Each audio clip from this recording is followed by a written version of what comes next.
the founding documents of this nation were based upon Judeo-Christian principles. We just believe that displaying historical documents, especially something that is as important as the Ten Commandments, it is those that want to extract that out of the foundation of this country that really and truly want to create the chaos that ultimately is the demise of this nation. Louisiana making headlines this week after passing a law that requires the Ten Commandments be displayed on the walls of every public school classroom, as states like Texas now look to follow their lead.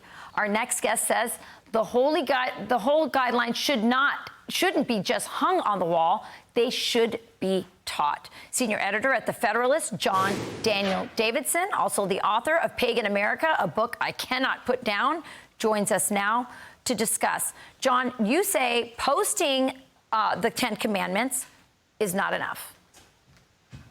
Yeah, that's right. I mean, posting the Ten Commandments isn't going to convey their meaning and significance and importance to students across the state of Louisiana. You actually have to have teachers who will teach the importance of these documents and how they fit into the American story, how they fit into Western civilization. And the problem is that teachers and administrators have taken these things out of the curriculums because, for the most part, they're radicals and they're working to undermine the tenets of Western civilization and really of Christian civilization that were the bedrock of this country. So if you want to really do good and teach students what this country is about, you have to teach the Ten Commandments, and that means you have to do something about the curriculum.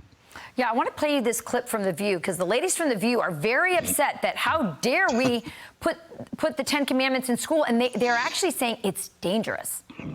Oh. They want to post this in schools. Yeah. I say post it at Mar-a-Lago. And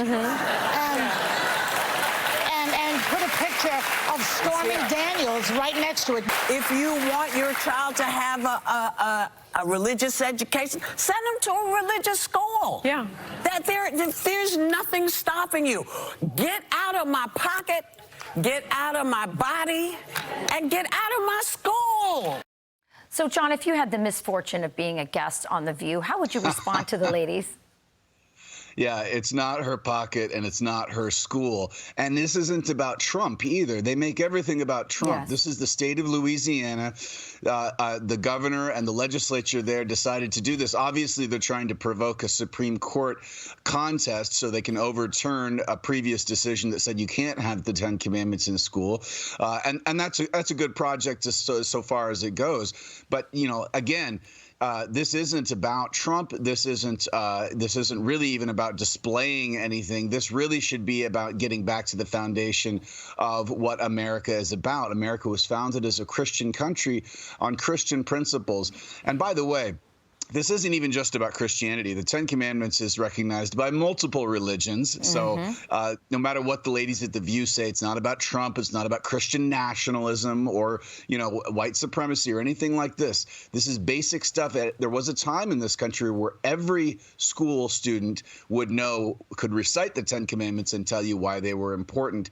And that's the kind of thing we need to get back to. And to do that, you have to go after the teachers and the school administrators who have excised this stuff from our public schools. Yeah, well, you wrote an excellent op-ed on it. It's John Daniel Davidson, and you talk about it. We have to go after the unions and also the teachers' colleges, which has the new religion that's in our schools is Marxism, is radicalism, is atheism, and communism, frankly. And so those are the things we have to go after if we want to restore our school and restore our nation. I highly recommend Pagan America. As I said, I can't put it down, and does a very good job of explaining just that we're living in a post-Christian America. And this case, right, Daniel, might just be the first, person to plant a flag down and say, okay, we need to go on the offense again as Christians and as people of faith. So, John, thank you for joining us.